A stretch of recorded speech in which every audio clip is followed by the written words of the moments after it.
We're recording. This is Wrong Speed Okay. Chat number 38. We have Kaila Whyte. How you doing? Hiya, I'm good. Very well. How are you? Good, cheers. Where are you? Birmingham, England, UK, Europe. Yeah. The Where world. are you? Yeah, And have you always been in Birmingham? always, yeah. Except for the times I wasn't, but yeah. Right, okay. No, I've always lived there. I've never lived anywhere else. Yeah. No, right, okay. It's home, born and bred. Excellent. I find I say Birmingham. I find there's no G in the middle. Is that correct when I say it? Yeah, that's the correct way of saying it. The G's silent. Yeah. Good. Yeah. Good. So I think I first came across you at this gig here. Yes, that was such a good show. Oh man. Yeah. Ideas of Noise. Was it 2018? See, I spoke with Lisa a couple of episodes back, who put Lisa Capsule, Yeah. And I said to her, people need to start putting years on flyers. Yeah, they do. They really, really do. Yeah. So, it's not like, you pay by the character. So it's like, come on. Yeah. Put the years on. Exactly. So 2018 sounds right. It's right at the very end of 2018. So it kind of makes sense to me. Yeah. Yeah. Yeah. That was one of Matt's first shows as well, I think, if I'm not mistaken. Yeah. So it was, Matt. Yeah. Yamawarashi, Youth Man. Yeah. Which was the band. Youth Man. Yeah. That was me. Yeah. My band. And you guys. Yeah, that was really good. That was really, really fun show. Yeah, it was really good. And how so that was Youth Man. How is Youth Man? What's the story there? Well, we're like currently on an extended hiatus. We'll see what happens, but as bands, bands just, they fizzle out and then they start up again. So when it feels right, we're going to be doing some more stuff. Actually, like, to let you in on a secret, me and Marcus have actually jammed for the first time in a couple of years, like recently. But we've both kind of completely come away from guitar music. So we just like had a weird synthy jam with like drum machines and synthesizers and sequencers and stuff, which was really nice.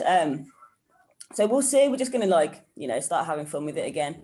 Once it stops being loads of fun, then you just have to kind of call it, I think. Yeah. So Youth Man were a guitar band, 3-piece guitar band. Yeah. Influenced.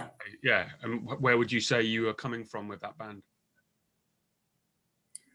Influences wise, it was a lot of like hardcore punk, so kind of like Black Flag, Minutemen stuff, Bad Brains, and then like the noise rock kind of stuff like Shellac, Big Black, like Dead Kennedys. It's kind of old school stuff, but we also were really into like a bit of shoegaze and stuff. So trying to just bring all those elements together and make the loudest noise possible, really. Yeah. It was a good show. It was. I remember it being quite fun as well. There was definitely some. Yeah, there. That's definitely. I think it was always a bit tongue in cheek. Yeah. We were always kind of having a laugh at ourselves and with ourselves. Like everything was a bit of a joke. Yeah. To begin with, but yeah, it was probably the most fun I've ever had being in Youth Man. Yeah. Well, it looked at it, and that's good because sometimes, for want of a better word, noisy rock bands can be quite serious. Yeah, like that, and that's kind of one thing that kind of inspired us. It was like, don't take yourself too seriously, just be good and make the noises you want to make. As long as you know what's supposed to be going on, then it'll be fine and have fun with it. Yeah. You're driving this ship, everything's fine. Yeah. And then so Youth Man's on hold, and then I saw last year Sofasonic, which was like the Supersonic. Yes. The COVID version. Yeah. I saw you doing a Black Sabbath cover, essentially. Yeah. I covered, what song did I cover now? Electric Funeral, was it? Yeah, Electric Funeral, that was it. Yeah, that was really cool. Because I started like a solo project after Youth Man, kind of when we went on a break. I started like bought a couple of synths, was really kind of getting into like electronic music, which I'd never had before, except for maybe like the Prodigy and like Goldie. Like that was like the extent of my electronic kind of taste, like growing up. But yeah, I thought, okay, yeah, let me try this out, and it ended up being loads of fun. And being in lockdown, I've got nothing else to do. I was furloughed for a lot of it, so I was just, getting up in the morning, writing a bit of my dissertation, and then playing on these synths all day. So when Supersonic approached me and asked me like what I was doing, I was like, I'm going to do something for you. Yes, I will. And ended up doing that cover, which was really cool, And so you're under the name Blue Ruth. Blue Ruth, yeah. And is that a thing that's happening? Yes, so that's my solo project at the moment. I'm going forward with like the kind of electronic vibe. I've recorded an EP kind of throughout the last year or so. It's been about 20 songs that have come and gone. But I've just stopped at these 6 and been like, okay, that's it. Let me put these out before I hate them again. So yeah, I'm going to release that on Supersonic Records in a couple months' time. So watch out for that. But yeah, I'm just having fun with this at the moment. Like, I've never been on my own. I've played music for like 10 years, but it's always been in bands. So like to be on my own, it's good and it's bad. Like first of all, there's no one to tell me that it sucks. So I tell me it sucks instead, but then I don't trust me. So it's like, well, actually, if I think it sucks, it's probably really good, and it doesn't work.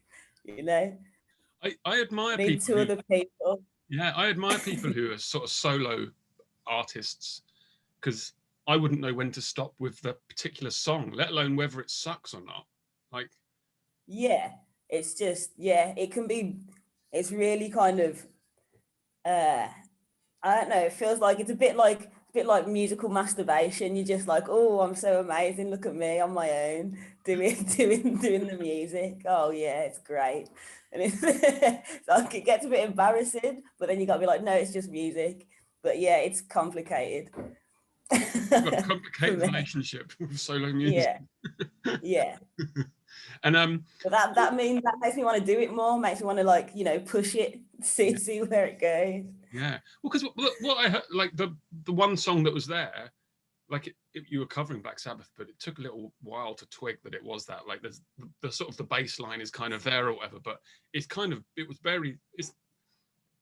like it wasn't gentle synth music. Before anyone goes and looks for gentle synth music, no. It wasn't. It was way more harsh. Yeah, there's no like soft pads or anything. Well, first of all, like I want to make all the synths sound like guitars.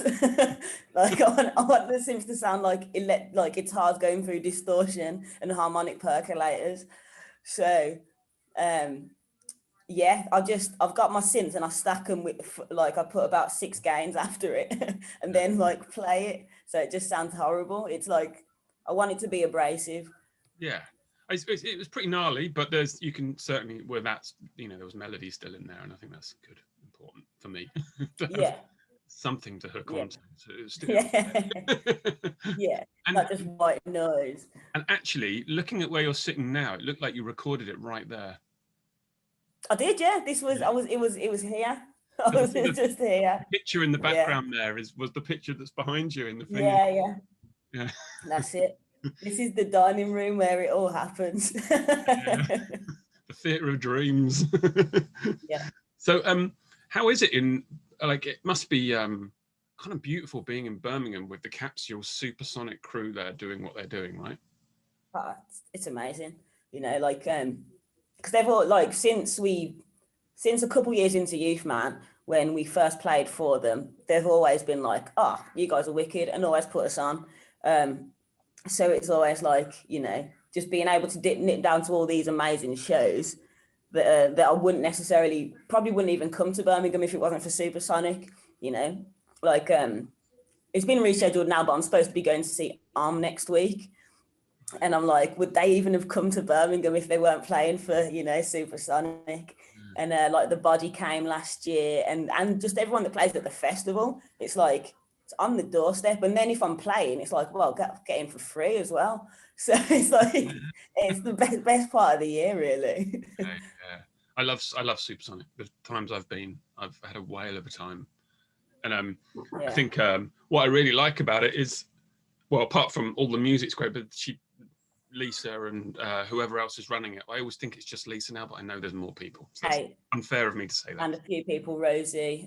Yeah, there's a few people. There's always like a figurehead, isn't there? Yeah.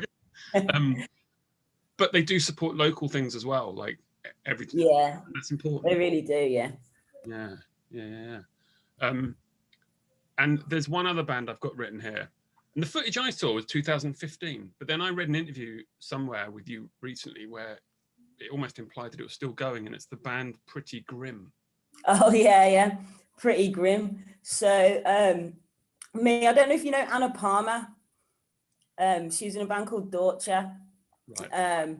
I used to be in a band with her called Elephantine back in the day. And my friend Misha, who is also in Dorcha, and she was in a band called Victor, kind of like a noise rock outfit from Brum. Us three kind of got together and made a band called Pretty Grim because we were like, just dig each other's energy, let's make some fun music. But we kind of pride ourselves on being off the grid. So there's no social media that is like, it's just kind of word of mouth. We've got no songs recorded or anything. So I think, Paul Broom, that's there. Yeah. He put us on just from hearing that we were putting on a project. He gave us a slot at the That's There festival. I think that might have been 2015. That's the one I've seen. Yeah.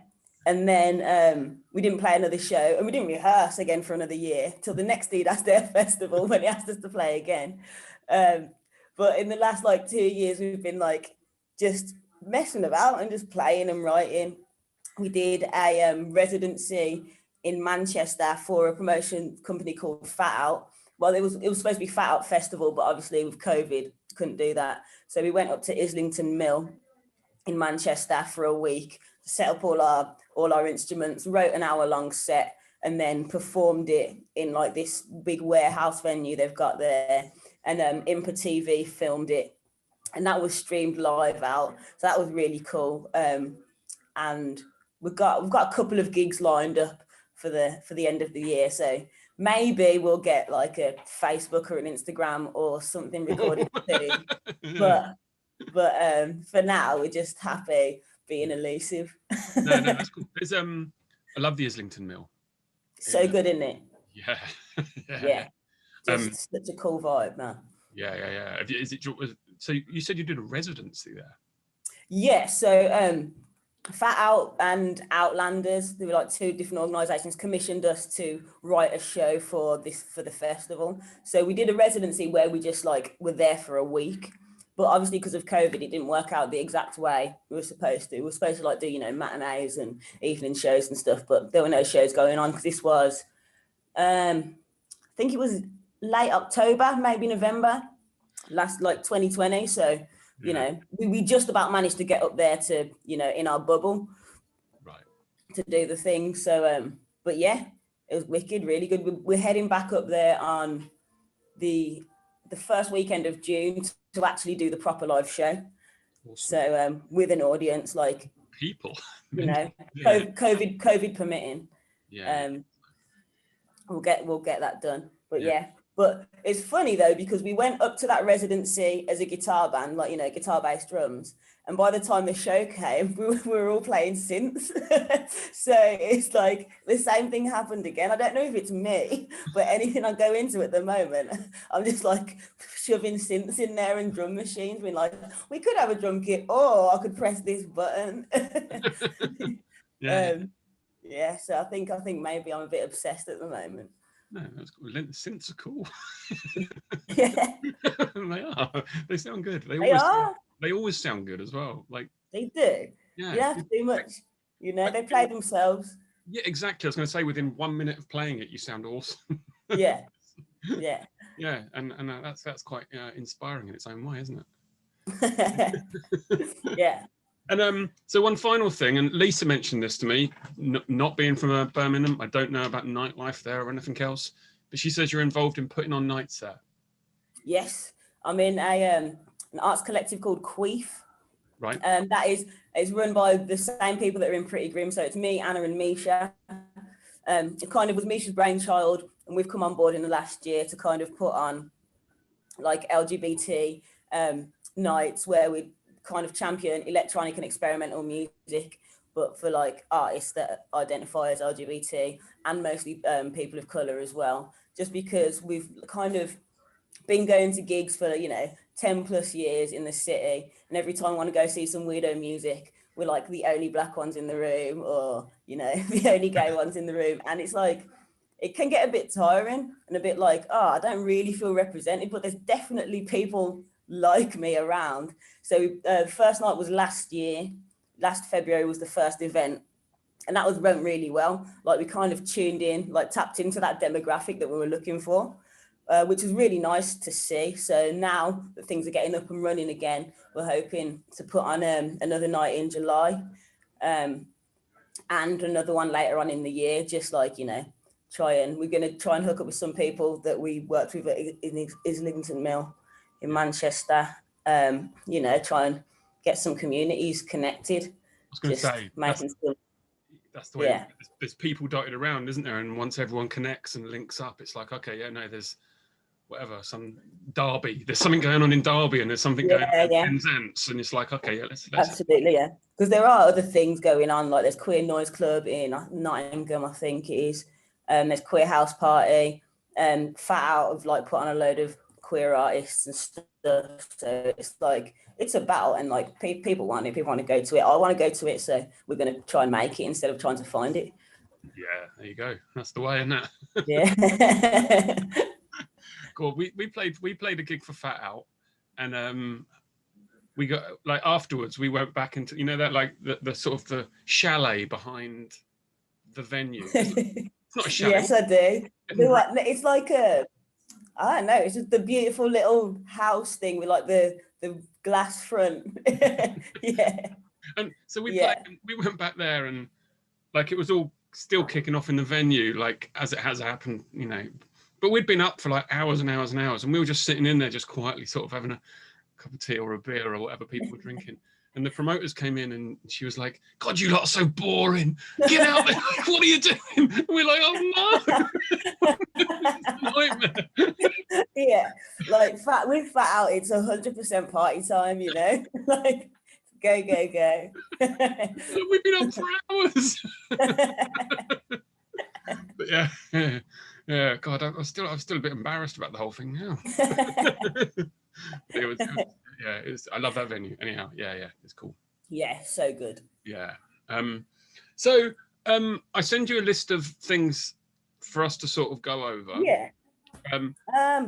But before we get to it, I'm well aware of as I said to you just before we started recording, that my son's 20, the other one's 18, and they've never bought any physical music in their life. So I'm very interested to know how that's gone down through the years, because I'm of an age and I still buy records.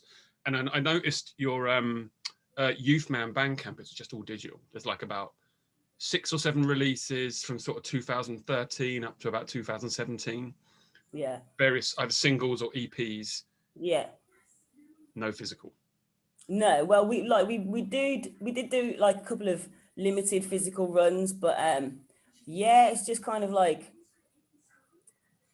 I don't know. I think maybe it is our age, and just like I think when we started, we did like have some physical copies, and they just didn't sell. So it's just like, oh no, we've still got records as well that like just haven't sold. So I think we know that people kind of want the digital medium.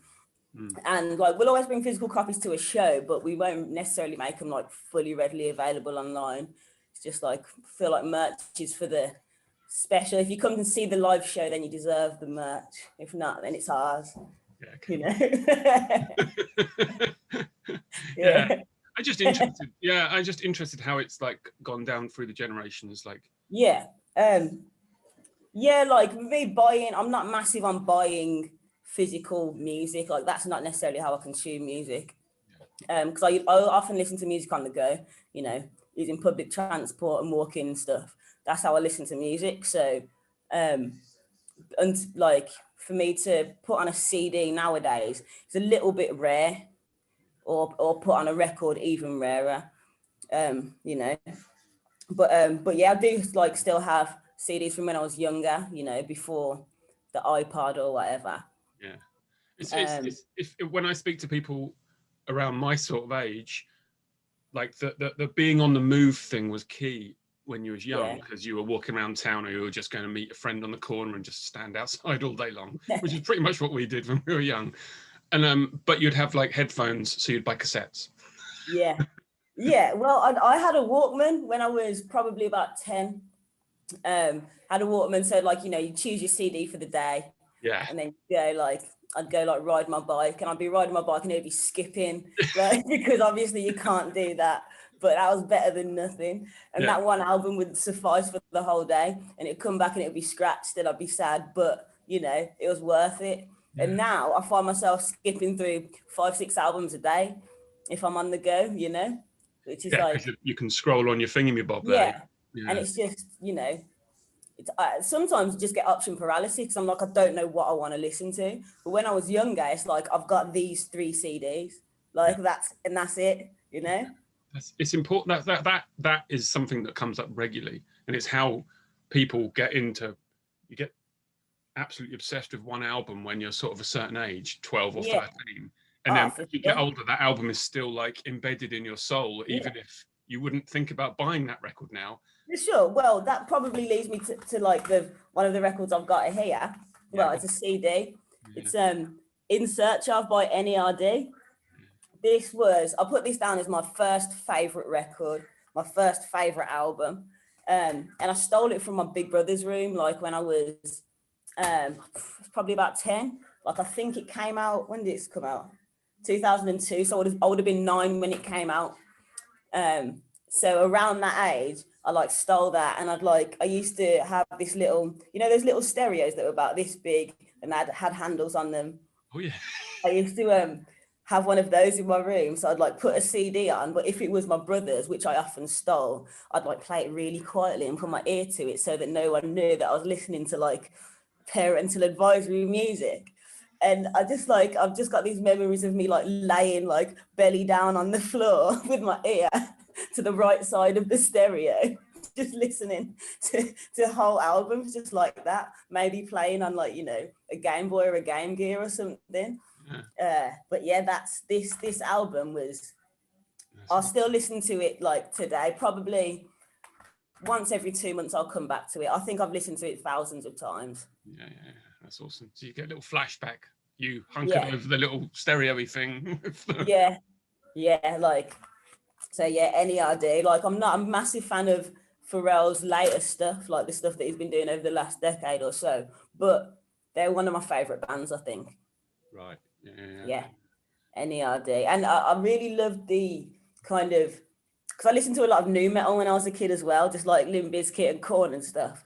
And I classed that, I thought they were the same at the time. And now I grow up, I'm like, actually, this is hip hop. It's not actually like metal. At the time I thought it was so heavy. I thought it was really like heavy music. And it's interesting, like a child's ear, like I couldn't hear the difference as a kid. Now I'm like, oh yeah, clearly that's not heavy, but it's just, if it's like the riff sounded the same to me, which is cool. Yeah, no, I think Limp Bizkit had a groove. Those bands were, didn't they? Yeah, like people don't want to admit it now, but a lot of people like those bands when they were kids. No, it's true. Well, they must have. They were enormous. They were huge. Yeah. So just to look at what I've got here, would you go into record shops? Is that like a not really record shops. There was I don't know if you know Harborne in Birmingham, but it's like a town, it's like a village in Birmingham. They had a high street when like my mum used to go to the bank every Saturday. Like I still don't know what for. That's just what people did, isn't it? She used to go to the bank and she used to put us pictures somewhere, and that I don't know why. And there was a shop. And it wasn't a charity shop, but it kind of was. It had like loads of like tchotchkes and trinkets, but it also had like a CD section, and it'd be really random CDs. And I always used to, they'd all be like £1 or £2. So I'd always like beg my mum to go in there, and we'd look for something, and she'd like let me get a CD. They were all just really random things. So that was kind of my first experience buying music. And then it was HMV when I got like a little bit older. They used to do two CDs for £10. So I'd go in, look for the weirdest thing, like, you know, that fit into that bargain, and I'd buy them. Yeah. But they were obviously just like mainstream stuff. It'd be like Jimi Hendrix and I don't know, like Distillers or something like that, which I liked at the time, because I'd have been like about 14 or 15. But probably my favourite shop to go and buy stuff in Brum, I don't even know the name of it. It was on the bottom floor of the Oasis Market. Right. I think it was called Ignite. Okay. Records, I think. And there was a guy there, and I think his name was Rich. And I went in when I was, I think I must have been 15 or maybe 14, and I was just getting really into prog metal. Oh, yeah. And I really loved the band called Between the Buried and Me, if you've heard of them. No, but it looks awesome. At 14, 15 years old, this band was just like, they blew my mind. It was, I listen back now and it's a bit corny, but it was just like, I just thought every single member was like a virtuoso musician. And it was just like really heavy, really progressive. I think they played in like drop B or something, but would still like be just like really shredding. Blake Richardson, who's the drummer, is just like any member of them could have been in Dillinger. That's how I can explain it. And I went and bought The Great Misdirect, which is that album from the guy. And every time I passed their synths, which was probably on a bi-weekly basis, he'd stop me and be like, I've got something for you. And like really, and put on some like random prog metal. And like at that point, I was only really into this band that were prog metal. So he'd show me all this other stuff and be like, oh yeah, that's really good, man. But like, and then not buy it. But I did end up buying Between the Bird and Me's discography from him over like the coming months. But I always appreciate that shop in him because it was a really small store. And he always remembered me, you know. I bought one record, and after that he remembered my face and remembered what kind of music I'd bought off him. And that for me was just like, yeah, man, this is a cool record shop, even though no, I don't want to buy this weird metal album from you. That's what record shop owners should do, really. Yes. Is they find the person with that taste, and that's it for you. You can say, I don't listen to that anymore. I'm now on to Aphex Twin. It's like, no, prog metal still for you. and often he'd be like, oh, I've saved this for you, or like, I ordered in one, you know, like, because you're the only person that I think would like it, which I dig that just as a whole vibe, you know. Even if I didn't want it, I'd buy something, you know. Yeah, well, that looks good, that record. So, you know, it's good. Like, did it, it was important to me at 16 anyway. Yeah, so that sort of thing. What was that band called again? Between the Buried and Me. Okay. So that band, and like you mentioned Dillinger, Escape Plan, and that sort of music at the drive-in or whatever, I would lump all that sort of stuff together in a way. Yeah. Would that have been an influence on you? 100%. Like, I was debating whether to put At the Drive-In in this list. But yeah, Dillinger, Escape Plan, Oilworks was like huge. But I haven't got the CD. I was looking for it, and I haven't got a physical copy. I think I must have just downloaded it on LimeWire, which I did for a lot of my my music at the time, you know.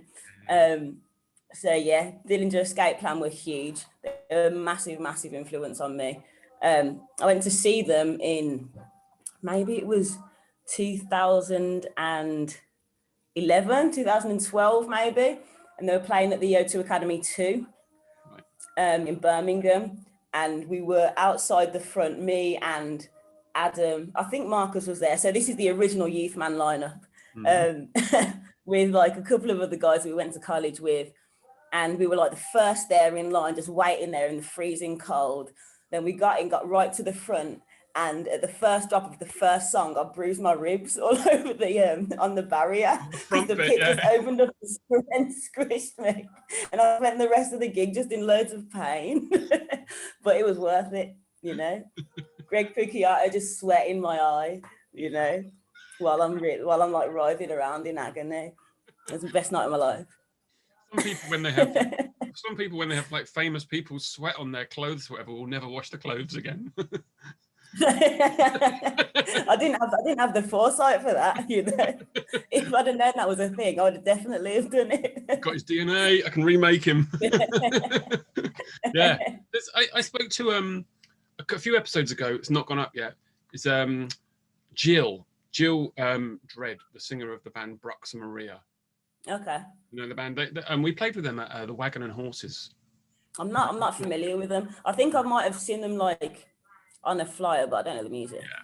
Anyhow, like noisy rock band. She's the front person, and she absolutely rages. It's amazing. But she has a similar story. She went. We were talking about gigs that we'd been to, and we both saw Rage Against the Machine when they first came over. So this is a very long time, long time ago. But she did the same. Got down the front. Got crushed. Got crushed when the place went mental, and then she seems to like broke her like ribs and everything. Had to go to hospital. So it's like it was like killing the hospital. Like, yeah.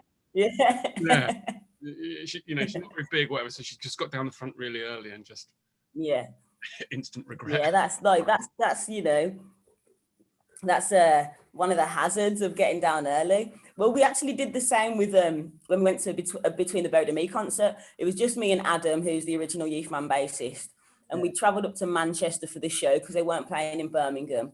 Got there super early, managed to like, you know, we hung around the tour bus and stuff, met the band and that. And the venue was really small. It was probably the size of like, have you been to the Flapper in Birmingham? Yeah, it was probably about the Flapper size, but which we were like shocked at because to us, they were the biggest band in the world, but obviously not. Like, yeah, right at the front of the show, but there was no barrier. That's how small the show was. Just had like some monitors on the stage, and the first song where the pit opened up and everyone got pushed forward, Adam like shoved forward this monitor, and it rolled over the front man's foot, and he broke his foot. Really? So like he was like hobbling the rest of the show, and then like we went online the next day, and it's like Tommy's foot is broken. And Adam was like, I did that. That was me. God damn. So yeah, we ruined the whole tour. Yeah, well done. Yeah. But my guess is that that's a brilliant story for them now. I hope so. Yeah, at the time it would have been a nightmare story. Sometimes nightmare stories can turn into really good stories as the years go by. So yeah. Like, yeah, I think so. Especially when it involves injury. Yeah. Like one time with Youth Man, we were playing a studio like early in the morning. I think it was like 7 in the morning or something, because it was a festival and we had to sound check at like 10:30 a.m. because we were on at like 11 p.m. Something's weird like that. And we rocked up to Mother's, and Miles, who was the bassist at the time, was still drinking from the night before. And had like a tea towel wrapped around his hand. We were like, what's happened? He's like, I broke my finger. I was like, what? He's like, it's fine. He'd like tried to ride home at some point and got knocked off his bike by a car, broke his finger, so he decided to get drunk. And then so we got in the van, drove down to London, and obviously we've got 10 hours between sound check and the gig. Miles has got a broken finger and in pain, so he's just self-medicating, and all of us just start drinking. So it's just like, oh no, we're all injured. Like, well, how are we going to play this? Oh no, Frozen. Show? And we just do it. We don't know how it went. We played this show, but yeah, his finger was totally broken, and he just managed to play through it. Don't know how.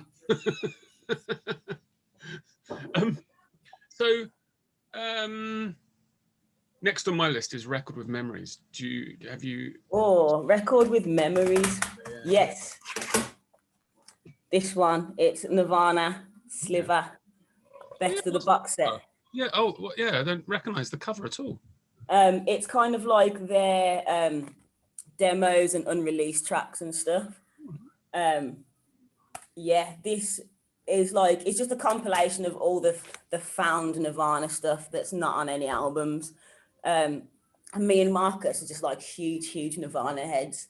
And like when we were probably about 17, 18, we went through a phase of probably about 18 months where every weekend we just go to his house and do like a Nirvana karaoke, like just like get a few beers in, just put on all the rarest Nirvana tunes that we could find and just like sing them and learn them.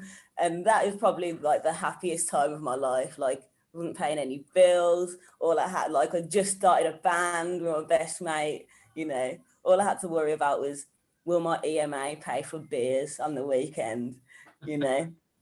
And yeah, when I think back to that time, it's Nirvana, Sliver, Best of the Box. Yeah. Because that band's influence has really like spanned time, hasn't it? It's timeless. I'm still blown away, but like I know it can be a bit corny when you say, "Oh, I love Nirvana," because like of course everyone loves Nirvana, but I think that's because it's, you know, it's objective. Like they're objectively good. And like I've got like theories as well. Like I think the best Nirvana album is Incesticide. And if you like, I think if you don't think Incesticide is the best Nirvana album, then you're not that big a fan, or as big a fan as me. Okay, that's your theory. Yeah, I think everyone who like is obsessed with Nirvana thinks Incesticide is the best one. Okay. I think so. It's an obnoxious opinion, but oh yeah, but that's a true music lover's opinion, is obnoxious. The truth.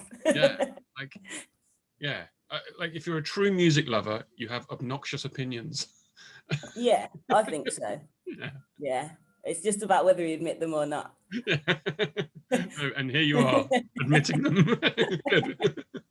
Yeah, which makes me more obnoxious. I like it. So, bargain find. Bargain find. So it's not actually a bargain find. Where is it? But I couldn't find it anywhere else, and then found it for like £1. It's not necessarily expensive when you do find it, but it's rare. It's a band called Cake Like. Okay. They're a band from like the 90s, like this, like a Riot Girl band. They're like Bikini Kill, but I think better. Is this another obnoxious opinion? No, like they're not actually better. They're just like, they're very different. But yeah, like they're just 3 girls from California who are making really, really gnarly punk music. And I could only ever find them on YouTube. Like it's really difficult to track down their albums and stuff. But yeah, like I just had like a search saved on eBay, and it came up one day. I was like, oh my gosh, I need to get this album. And it was only a couple of quid, but I was just stoked to get it. I can't remember her name now actually, but the the guitarist and singer is she's a comedian and an actress now.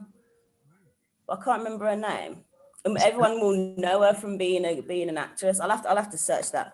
Is there information on the CD sleeve there? Yeah, that's what I'm going to look for now. Yeah. What's her name?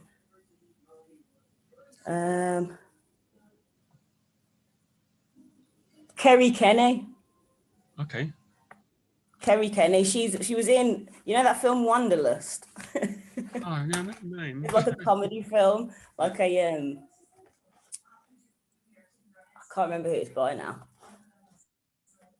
But she's in a couple of films. I think it's like got Paul Rudd in it and stuff. But yeah.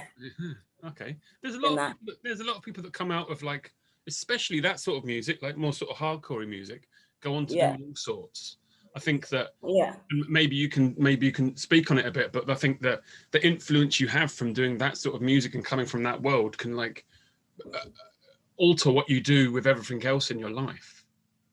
Yeah, definitely. Like, do you know Fred Armisen? He's like a comedian and an actor. he was in bands, wasn't he? Like I saw an interview and he was talking about playing gigs with Fugazi and stuff. Yeah. He's on the Brainiac documentary as well. Yeah. If you've seen that, yeah, just talking about them, and I'm like, wow, yeah, No, pretty cool.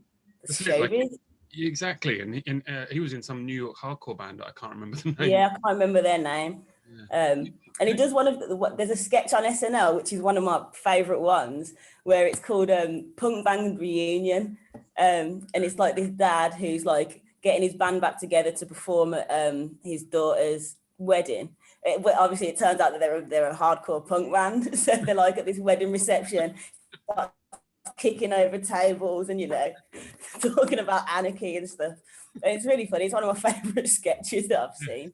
But yeah, he does. I think that like he puts in little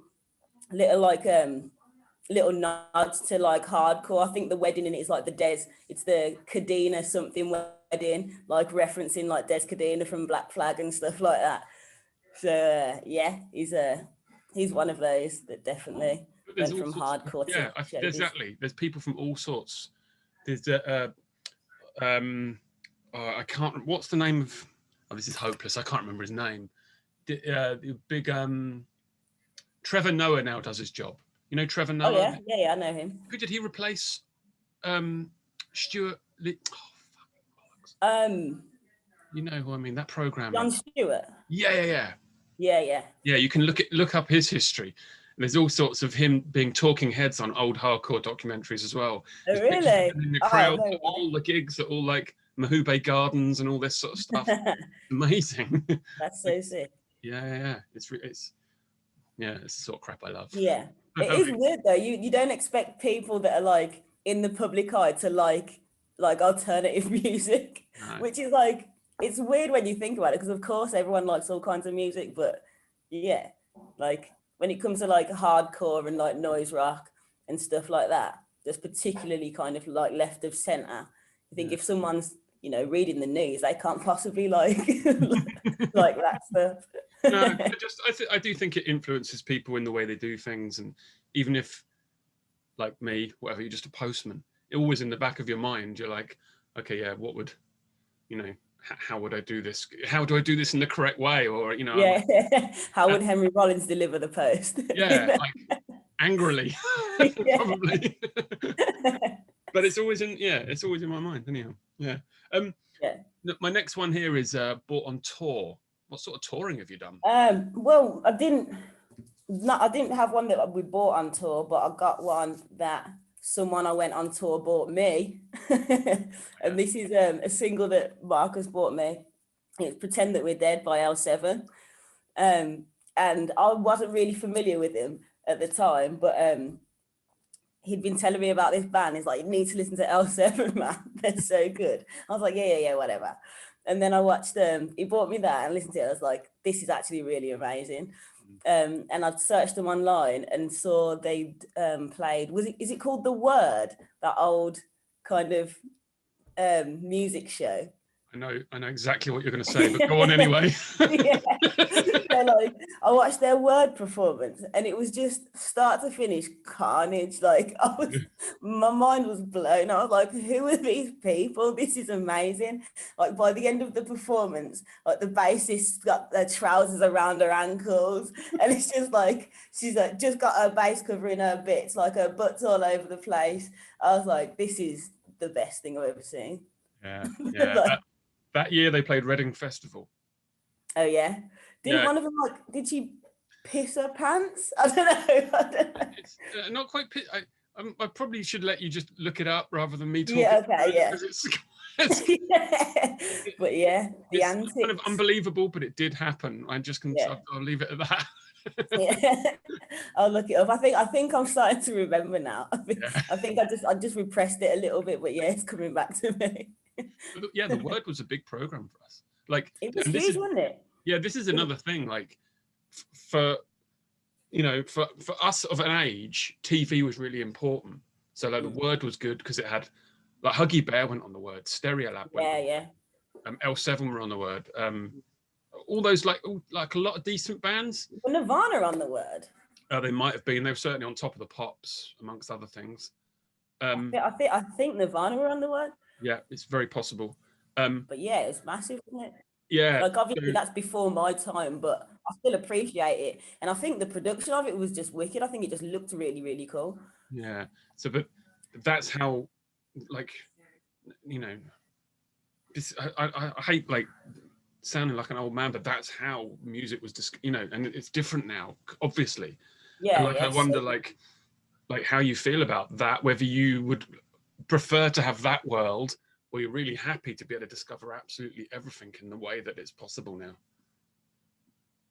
Well, I think I'm happy because I think I got the tail end of that kind of way of consuming music, because when I was younger we had cable, so like we used to have like MTV, VH1, MTV2, and like if the charts were on or if it was just playing a playlist, I'd wait and like be like, in 2 songs time that song's coming on. Like it'd probably be something trash like Blurry by Puddle of Mud, but at 8 years old that was the best song I'd ever heard. So like I'd kind of listen, I'd watch the TV waiting for songs to come on.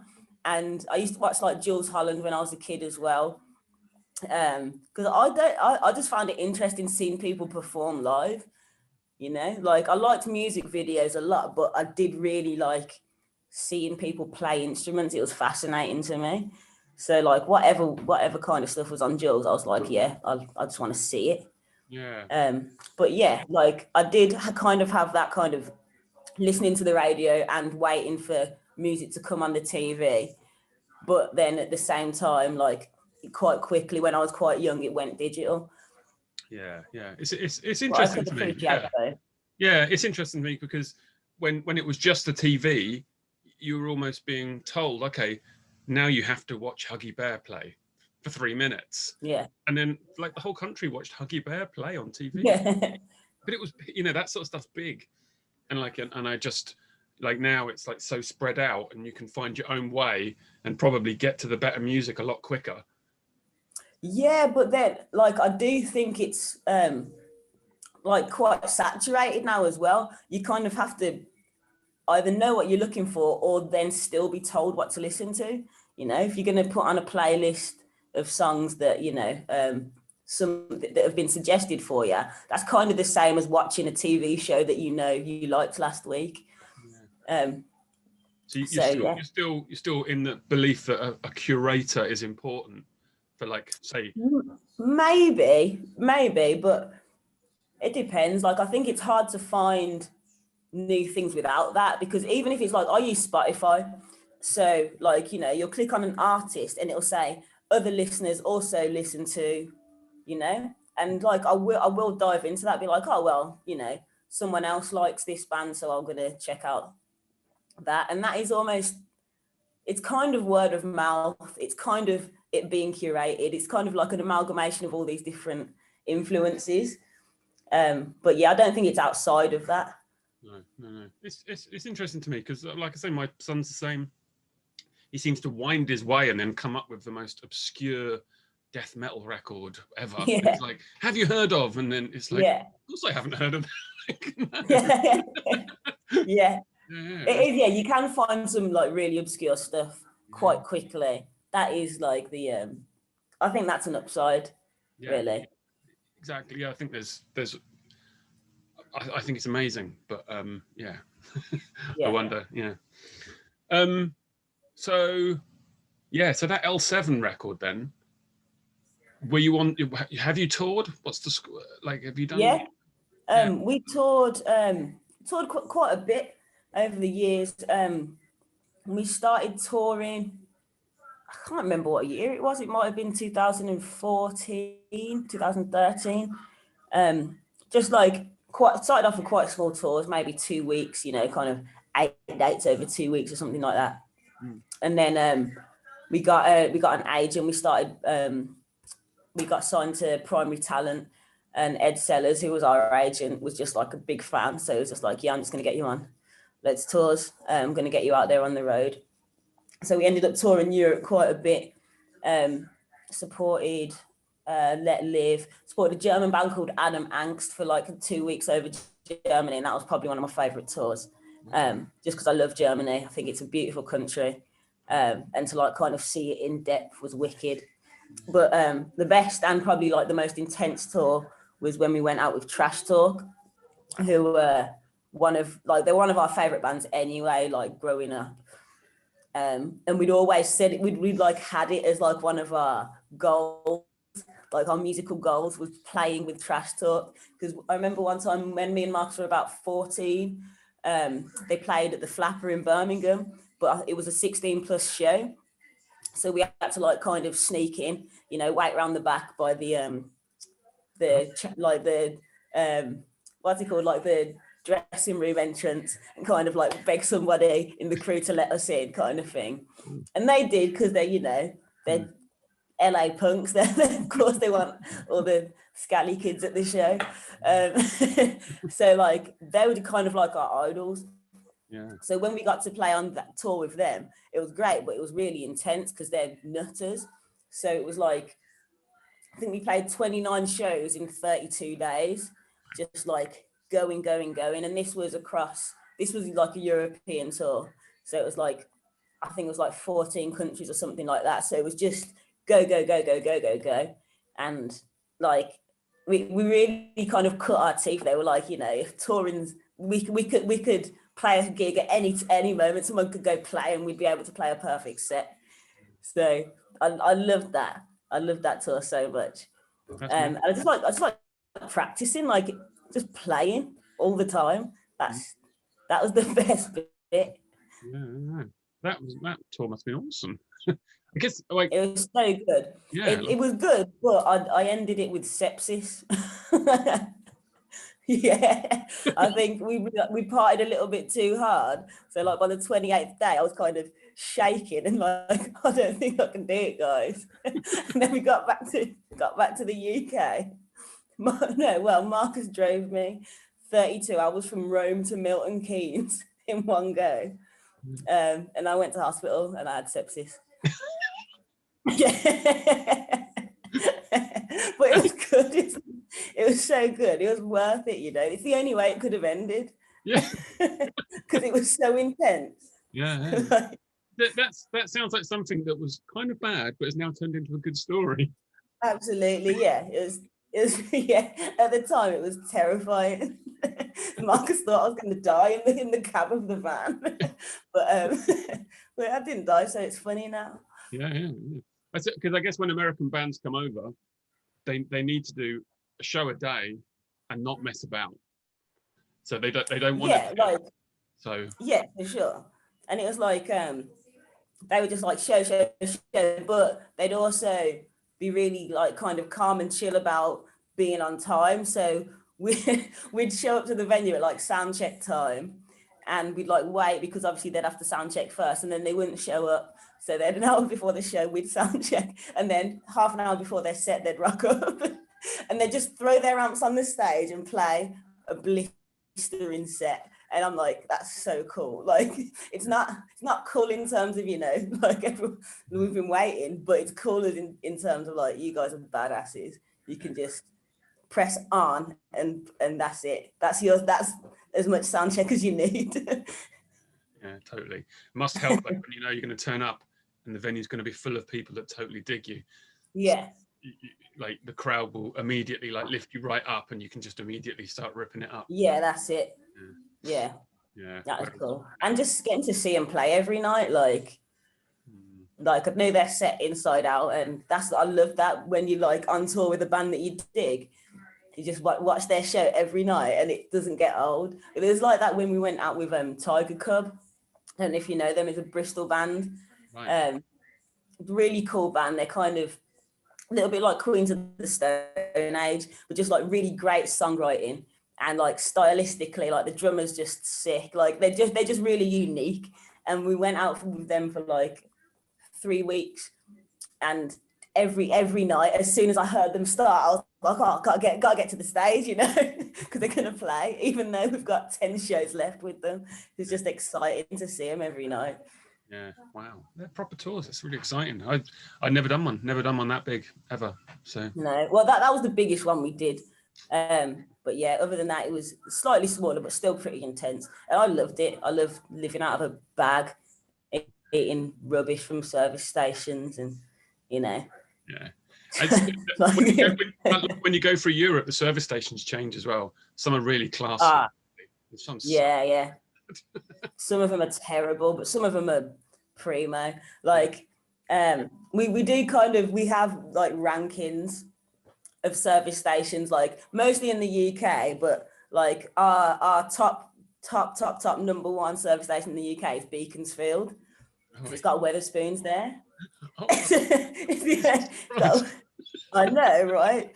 Got a Wetherspoons, and it's kind of like, it's a bit like a food court. Like, I know all service stations are kind of like a food court, but they're not really. It's like a WH Smith and a Greggs or something. But this is like a food court. You can get noodles, you can get Thai food, you can get Chinese, you can get a curry, you can get a Wetherspoons breakfast. Like, it's all there. It doesn't feel right to have a Wetherspoons in a service. Does it? It doesn't. But you know, that's why we'd usually bring someone to drive. You know. We found actually when you go to Europe, like some countries, I don't think France, you can buy booze at service stations in some countries, but not others. So in France, I don't think you can, but I got a feeling in Belgium you can. I'm not sure. About, we never really bought much booze on the road, but what we did do is, if we were going into Europe, we'd probably go into Calais off the ferry, and then go to Calais Wine and Beer Superstore, because they've got like, it's like Costco but for alcohol. So we'd go there and buy like loads of bottles of wine and loads of like cheap beers, and stock up for however much was appropriate for how long we were going to be on the road. And like, we'd get enough to last us, you know, weeks, so that we didn't have to spend money on like beers as we're driving around. I don't want to get too disgusting here, but I will. The early tours we did, I sort of christened them kind of the like the plastic bottle tour, because you needed a van to piss into, because you just couldn't, because if you was drinking so much, you couldn't stop all the time. Well, yeah, it's like, that is the thing. And so we kind of implemented a bit of a rule that it's like, if you want to drink for real while we're driving, it's got to be like wine or spirits, because we don't have the time to be stopping to piss. So yeah, it's like, if we're about to start on a long drive, no beer. The upside of that sounds good. The downside is wine and spirits so early in the day. Oh yeah, it's a terrible idea. I wouldn't recommend it. We've tested it, it doesn't work. No. You haven't got to stop to piss, you've got to stop to puke. Yeah. And it's absolutely revolting. Okay, let's move on. A record that people wouldn't think that you would like. Okay, I went silly with this, but I'm actually being serious. This is Westlife Coast to Coast, right? So when I was like 5 or maybe 4, like, I got my first little stereo, my first like batch of CDs. I think it was this one, the Christina Aguilera CD, and a Spice Girls CD. You know, typical 4 or 5-year-old music. But this album, I used to like just listen to it front to back and then like just start it again. And I don't know what it was about it, but the songs on it like still bring me joy. Like, I'll listen to it. It's got like it's got that Phil Collins cover, Against All Odds, with Westlife and Mariah Carey, and I just think that's the most beautiful duet. Like, I don't know what it is about this specific boy band that I just really had a connection to, and yeah, now still to this day, I won't hear a bad word spoken about them. Fair enough. Westlife, there, I'm into it, and I can't do anything about it. You know. There you go. That's it. So it's Westlife and Puddle of Mud. Yeah. Like the bands. Biscuit. I've got no shame. You know. No, but that's it. Like the first few years of your life, you've got no choice. Those formative years really shaped me, and yeah, I'd still like, and it's one of those where, you know, you have certain records where if you're going to put them on, you need to have time to listen to it through. Right, okay. Otherwise I won't put it on. Like, I don't put it on now, but if I was going to listen to it, I'd like be like, have I got 45 minutes? If not, then I can't disrespect it like that, you know. That's unbelievable. I don't know, man. It's just, I think maybe it was like maybe they were just good years in my life. Yeah. I think I was probably just a bit happier then. Like it fills me with joy. So those sort of bands, the Westlife and Boyzone or whatever they were called. Boyzone, yeah, I wasn't into those. No, well, understandably, but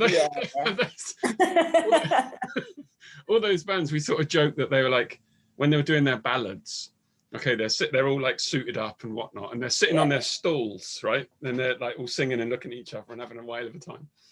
And then there's a key change, like halfway, and then they all stand up and loosen their tie a little bit.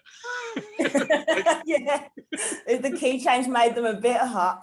Yeah, you know, they've been sitting down for 2 minutes. They need to stretch their legs before the pins and needles kick in. Yeah, you know, exactly. Yeah. Everyone gets there. There's not lighters now, is it? It's iPhones in the air, light on, beautiful moment. Yeah, but I have got another one that for that category, albums that people wouldn't necessarily think I'm into, and it's the record's falling out. Carpenter's singles, 69 to 73. This record has had a lot of play. Like, I'm a massive Carpenters fan. I remember I was in primary school, I'm not sure what age, but I came home and my mum always used to watch the Channel 5 movie that was on every day, and it was always some like really bad murder mystery or something. But this day it was the Karen Carpenter story. And so I was probably 8, I'm not sure. Like, I think I was younger than 10. And I just like sat on my mum's bed, we were watching this film, and I was like, this is really cool. Like this female drummer just, going for it. I was like, this is wicked. Mum's like, you like this? And she was a big Carpenters fan as well. So she like put some on. And from then I'd just been like, this music, just, really love it. And it's like me and my wife Naomi, we don't necessarily have much of the same musical taste, but one thing we really, really bond over is Carpenters. So it's always got a special place for me. Karen Carpenter can drum like hell. She can play the hell out of drums. Yeah. she can drum. Yeah, there was like a phase where I was watching like a lot of YouTube clips of her drumming, and my mind was blown. Like, and she made it look so easy. She's like, just doing this shit, and I'm like, holy crap. Yeah. And like even when she's going like across all the different kinds of percussion, it's just so cool. And like she's got one of my favorite voices, just her singing voice. It's so like heartbreaking, and it's just beautiful and pure. It's like glass. It's just, and she can sing, the alphabet, and I'd cry. Yeah, no, it's great. It's great. I agree. Yeah, her drumming is absolutely monstrous. Everyone had that Carpenters compilation. Like every 70s, 80s family had that. That was like one of the records they had. Yeah, like it's essential. And like every song that Carpenters have covered is the best version. Like, I think on this they've got Ticket to Ride, like the Beatles cover, and it's the best version I've ever heard. I've argued with a lot of people about Sonic Youth, because Sonic Youth did Superstar, didn't they? And everyone thinks that's the better version because obviously it's Sonic Youth, and I'm like, no, it's not better than the Carpenters version. I say the Carpenters, it's just Carpenters, isn't it? Yeah. Actually, Sonic Youth liked them, didn't they? On that Goo album, I think they've got a song called Karen's Song, which I think. Oh yeah. I think it's about her. Don't know for sure. Don't quote me. I might edit this. I'm not going to edit it. Yeah. Okay, so the last one I've got is regarding the 10-inch record. Oh, well, a bit cheeky here. Yeah. So I only own one 10-inch record, and it's me. well, I'll say it's me. I feature on one of Matter's singles. So the band Matters, who are Birmingham band. Yeah, that Matters. Yeah. They wrote this song and they asked me if I wanted to write some vocals for it. So I was like, absolutely, because I'm just a massive fan of their music. I think it's really, really cool. Yeah. So yeah, I wrote a little verse for it, and I recorded it at home, just like during lockdown on this really shitty mic. And yeah, they put it out maybe a month ago, a little bit longer. But yeah, it's called Plastic, which is like, it's one half of a double A side. And I recommend you check it out online or try and get a physical copy. I think they might be sold out of physical copies. But yeah, so that's the only 10-inch I own, and it's beautiful. It's just really, really cool. Like the actual record is like, you know, one of those kind of bad boys. Crystal clear, look at that. I know, yeah, so good. And it is a good size, isn't it?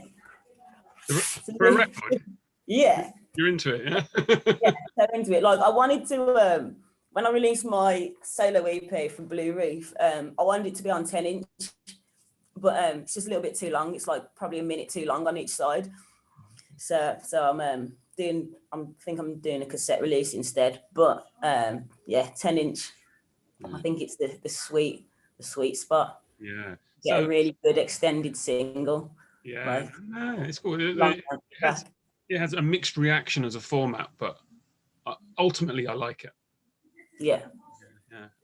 So Supersonic are releasing a Blue Ruth EP. Let's just get back to that just quickly. Yeah. Yeah. Yeah. So Lisa, who, you know, obviously, she messaged me. I'm gonna sneeze. Excuse me. Bless you. She messaged me asking if you know, what's going on with Blue Ruth, am I planning to record anything? I was like, yes. She was like, when you do, let me know. And I did, and I let her know. And yeah, it was, I recorded it myself. I'm no sound engineer, but you know, over lockdown, I just downloaded Ableton Lite version. And I recorded my EP on that. So it's like a free on some free software. Just kind of learned how to use it a little bit. My mate Mark Gittins, he runs Megatone Studios, which are based in Birmingham. He's mastered it for me. So yeah, over the next couple of months, we're just going to get the release ready. Working with some people from Supersonic on like artwork and stuff. Excellent. So yeah, that'll be cool. Yeah. It might be out by the time this goes out. It's possible. Yeah. We're recording this on the 19th of May, and this will probably go up in about 3 weeks. So this is probably going out. Okay, yeah. So it won't quite be out, but yeah. Yeah. That's coming. So yeah, I'm excited about that. I'm hoping. What else you got lined up there? Anything? What else have I got? As in Blue Ruth wise? Anything. I don't know. I think just like I said before, like a couple of Pretty Grim shows and a couple of Queef shows that we're putting on. Yeah, cool. But yeah, I'm just going to kind of see how it goes. I'm not in any rush. I'm kind of just a bit too chill about it at the moment. I'm like, yeah, things will be happening. Yeah, I think everyone's like that. Everyone's sort of, we're all like put like attached to like an elastic band catapult, waiting for everything to open up again. And you watch everyone explode once it does properly. Yeah. We're like, I think we'll just go straight back into a lockdown. Yeah, maybe everyone will just be hugging in the street and lockdown a day later. Yeah. We'll see how it goes. Yeah. It's really good talking. Yeah, man. Yeah, thanks for saying yes, and thanks for having me. Giving over some time. It was awesome. I look forward to the EP. I'll definitely pick it up. Supersonic, new label. It's really exciting. Yeah. Well, yeah, thanks for having me. It's been a pleasure. I've had fun. Yeah. So we'll wave goodbye. Yeah. Press stop. But let's just quickly talk afterwards. Once I've pressed stop, we can talk afterwards. Yeah. I'll stay here. Is that right? So let's wave goodbye like a game show. Bye-bye. Thank you very much. See you later.